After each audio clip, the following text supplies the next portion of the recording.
I'm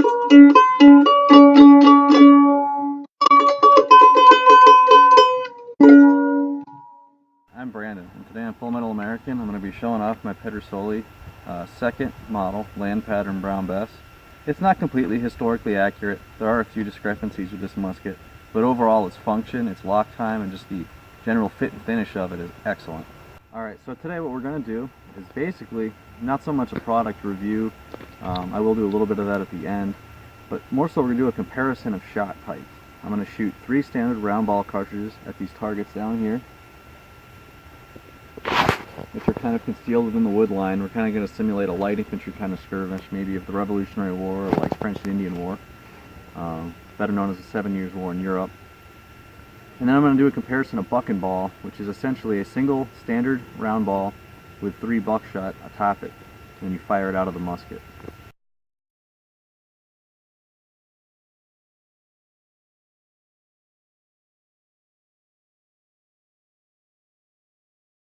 Alright, so right now what I'm going to show you guys is essentially a military load from a paper cartridge like this.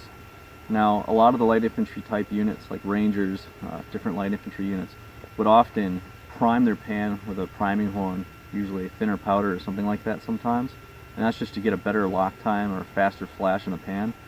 For our first shot though, I'm just going to demonstrate a military reload, and I want to just advise everyone at home, when you're on a range, you should not load this way because you prime the pan first before you load the musket. It's safe enough on your own when there's no one else around, but it can be a little more dangerous when you're getting repetitive shots because you can get a hot ember down inside the chamber. Alright, so the first thing you're going to do is you're going to bring your weapon to half cock. See, I have the exposed pan here. Bite the cartridge off and splash some powder in the pan, priming it. Now that the pan has been primed, you go up to the top of the musket like so, and you pour the remaining powder down the barrel, followed by the cartridge like so. So now my ball is in there, and I've got to ram it down.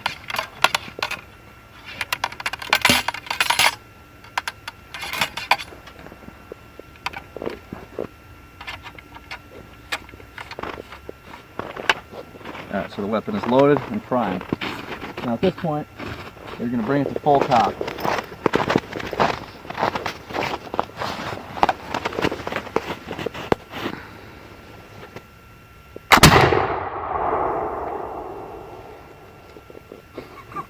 As you can see, a military load with 100 plus grains has a good amount of flash and a good amount of kick.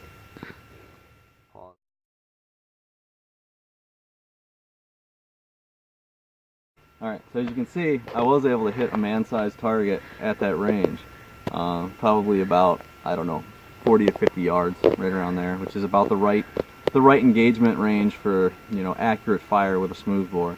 You can go out as far as 70 to 100 meters. There are some guys that can accurately hit man-sized targets at 100 meters with a standard military load. Obviously, if I use a bigger ball and a patch, I can get much better accuracy, but I'm using a 69 caliber ball and a 75 caliber bore. So there's quite a bit of wiggle room, which is why it's important to patch your ball with a lot of paper, get your cartridges lubed up and wrapped just right.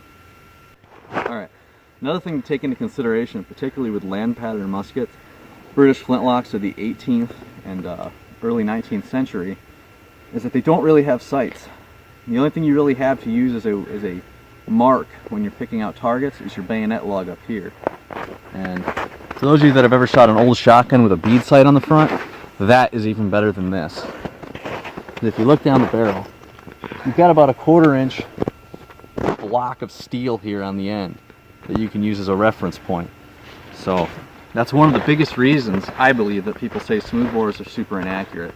It's simply because most of the early patterns of them didn't have very good sights. Now, if you guys remember, my 1809 Potsdam conversion musket has a back sight mounted on it, just a simple dovetail, and that alone severely increases the accuracy of the musket just because you're able to get a better sight picture.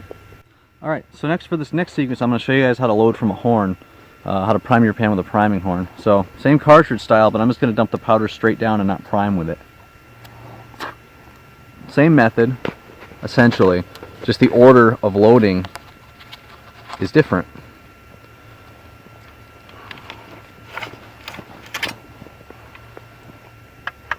And I apologize if it's hard to see. I don't want to get you guys too close to the muzzle while I'm loading. It's just a safety precaution for our cameraman here.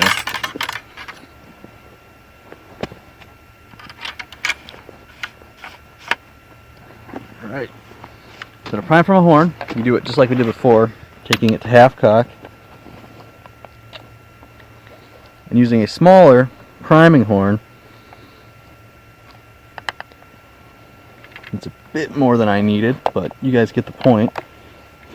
And now I'm using 3F powder to prime with, and I'm loading my cartridges with 2F, and the reason you use 3F is it's a finer grain and it burns faster, so you don't get as much time burning in the pan.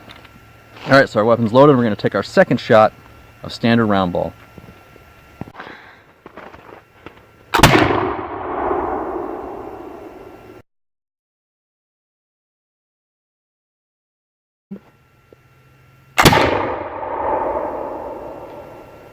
Anything on that one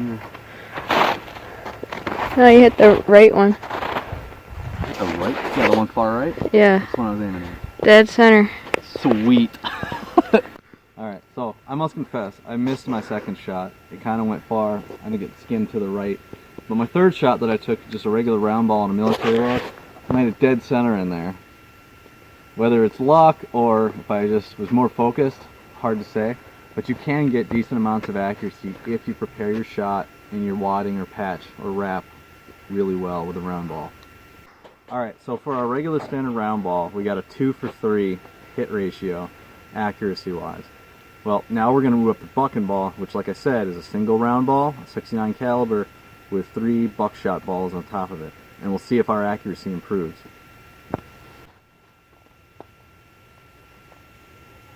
Alright, I'm good. Okay. 5? Yep.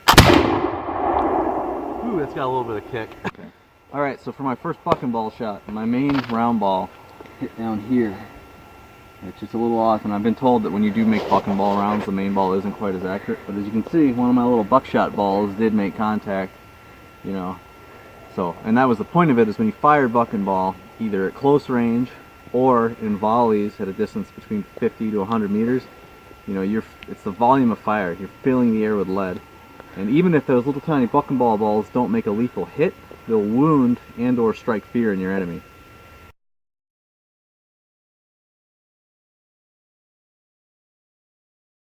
I'm ready.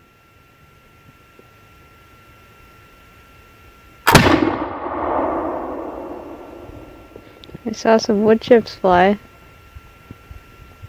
on the way left. Alright, so for our second bucking ball shot, we got a main hit with our primary ball. Where the other bucking ball, the actual buck went of the bucking ball, the buckshot, I'm not sure. I think it would be safe to assume that it went around it, which means if this guy had any of his buddies around him, they probably got hit by it. Now you could see wood chips flying. Yeah, I mean, it created quite a scene when the shot went off, so I would not want to be on the receiving end of bucking ball. Alright, so we're going to go and shoot our third shot now.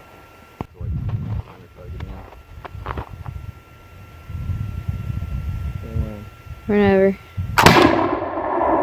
Yeah, you hit that Middle one? middle one, and like all the targets shook. It hit that tree behind it and moved the tree. I thought it was the wind. Alright, so for our third and final shot, we definitely got a hit. We got a round ball hit here with the main ball. Then we also got another bucking ball hit up top. So 3 for 3 on the bucking ball, 2 for 3 on the standard round ball. So this is just an example, guys, of different cartridge types that you can use back in the day. You know, so I'm just giving you guys something little fun, little video. It's day after Christmas, taking some time off, but I figured I'd make a video for you guys. Well, quick thing I just want to let you guys know about bucking ball. As I was loading it, it is harder to load than round ball. And as my barrels kind of started to file up a little bit, it got even harder. Not real hard, not as hard as loading a rifle, but still, for a smoothbore, it was some of the hardest loading I've had to do, putting the tight wrap round in there. The recoil is stout compared to just a regular round ball. You will feel the recoil. Also, the impact against this tree that's kind of holding up all these targets right now, we saw the tree shake and every target shook when it hit the backing. So you're putting a lot of lead downrange.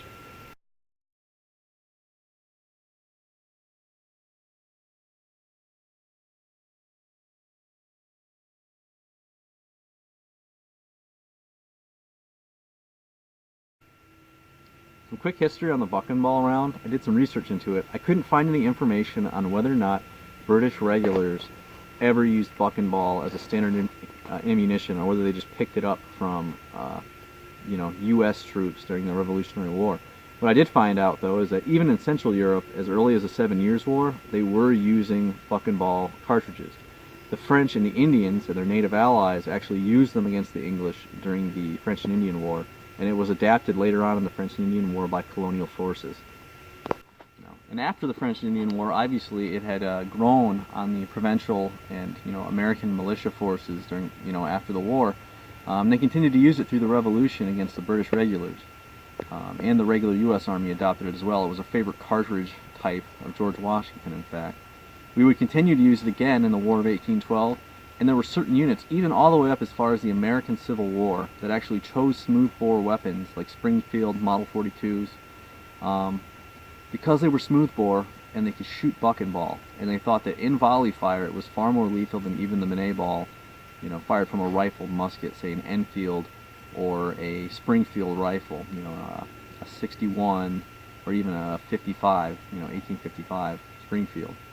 So it's a pretty long-lived cartridge as far as U.S. ordnance is considered, and I personally think it's pretty effective, although I wouldn't want to have to fire 30, 40 rounds of it back-to-back in volley fire and have to deal with your shoulder the next day. You'd be pretty beat up. Alright, so I had a lot of fun today, guys, shooting and showing you guys and just giving you an example.